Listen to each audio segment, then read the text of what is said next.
ಕರಾವಳಿ ಭಾಗದಲ್ಲಿ ಕಳೆದ 4 ದಿನಗಳಿಂದ ಸುರಿಯುತ್ತಿರುವ ಮಳೆಯಿಂದಾಗಿ ಕಡಲ್ಕೊರೆತದ ಭೀತಿ ಎದುರಾಗಿದೆ. ಮಳೆ ಬಿರುಸುಗೊಂಡ ಪರಿಣಾಮ ಕಡಲಿನ ಅಬ್ಬರ ಏರಿಕೆಯಾಗಿದ್ದು ಆಳೆತ್ತರದ ಅಲೆಗಳು ಅಪ್ಪಳಿಸುತ್ತಿದೆ. ಬೈಕಂಪಾಡಿಯಲ್ಲೂ ಕಡಲ್ಕೊರೆತದ ಭೀತಿ ಎದುರಾಗಿದೆ.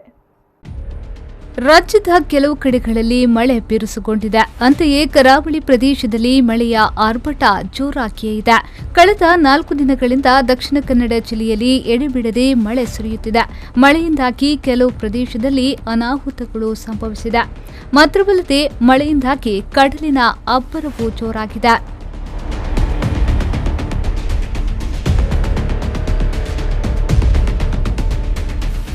ಬೈಕಂಪಾಡಿಯಲ್ಲಿ ಕಡಲ್ಕೊರೆತದ ಭೀತಿ ಹೆಚ್ಚಾಗುತ್ತಿದ್ದು 15ಕ್ಕೂ ಹೆಚ್ಚು ತೆಂಗಿನ ಮರಗಳು ಈಗಾಗಲೇ ಕಡಲು ಪಾಲಾಗಿವೆ.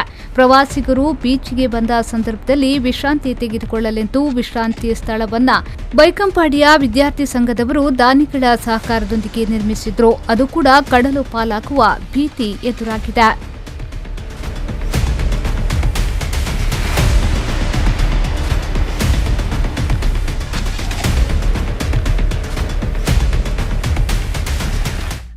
ಈ ಬಗ್ಗೆ ಸ್ಥಳೀಯರೊಬ್ಬರು ಮಾತನಾಡಿ, ಬೈಕಂಪಾಡಿಯಲ್ಲಿ ಮಳೆಯಿಂದಾಗಿ ಕಡಲಿನ ಅಬ್ಬರ ಜೋರಾಗಿದೆ. ಸಮುದ್ರದಲ್ಲಿ ಭಾರೀ ಗಾತ್ರದ ಅಲೆಗಳು ಅಬ್ಬರಿಸುತ್ತಿದ್ದು ಇನ್ನು ಹೆಚ್ಚಿನ ಕಡಲ್ಕೊರೆತದ ಆತಂಕ ಶುರುವಾಗಿದೆ. ಈಗಾಗಲೇ ತೆಂಗಿನ ಮರಗಳು ಕಡಲು ಪಾಲಾಗಿವೆ. ನಿನ್ನೆ ಗೋಣಿಚೀಲಗಳಿಗೆ ಮರಳನ್ನ ತುಂಬಿಸಿ ಇಡಲಾಗಿದೆ. ಆದರೂ ಅದು ಸಾಕಾಗಲ್ಲ. ಇಲ್ಲಿ ಶಾಶ್ವತ ತಡೆಗೋಡೆಯನ್ನ ನಿರ್ಮಿಸಬೇಕು ಎಂದು ಹೇಳಿದರು. ಸಾಧಾರಣ ಒಂದು 15 ತಾರೆ ಮುಟ್ಟ ಪೋಂಡು ಐದು ಪಕ್ಕ ಇಂದು ಪೂರ ಜವಣರು ಪೂರ ಒಟ್ಟುಗಾದು ಈ ಉಣ್ಣು ಮಾತ ಪಾಡ್ದ ಗೋಣಿನ ಮಾತ ಪಾಡು ರಾತ್ರಿಗೆ ಒಟ್ಟು ಮಲ್ತದ್ದು ಗೋಣಿ ಪಾಡ್ದು ಒಂದು ಸಾಧಾರಣ ವ್ಯವಸ್ಥೆ ಆಗ್ತದೆ. ಅಂಡ ಈ ಪ್ಲೇಸ್ ಹೆಂಗಿನ ಉಂಡ ಅವತ್ತೆ ಸಾಧಾರಣ ಕೋಪಿನ ಹಂಚಿನ ಉಂಡು ಮಹಾನಗರ ಪಾಲಿಕೆ ಸುಮಿತ್ರ ಕರಿಯ ಬರ್ತದೆ ಭೇಟಿ ಕೊಟ್ಟು ಹೋಗ್ತಾರೆ.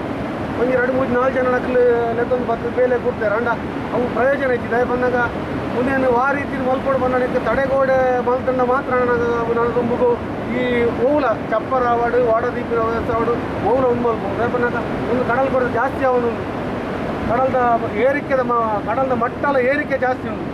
ಅಂಚೆ ಪುನಃ ಅದಕ್ಕೆ ಆಯ್ನಾತು ಬೇಗ ಒಂದು ಕಲ್ಲುಪಾಟ ವ್ಯವಸ್ಥೆ ಮಲ್ದಿರೋದ್ರಿಂದ ಭಾರಿ ಎಟ್ಟೆ.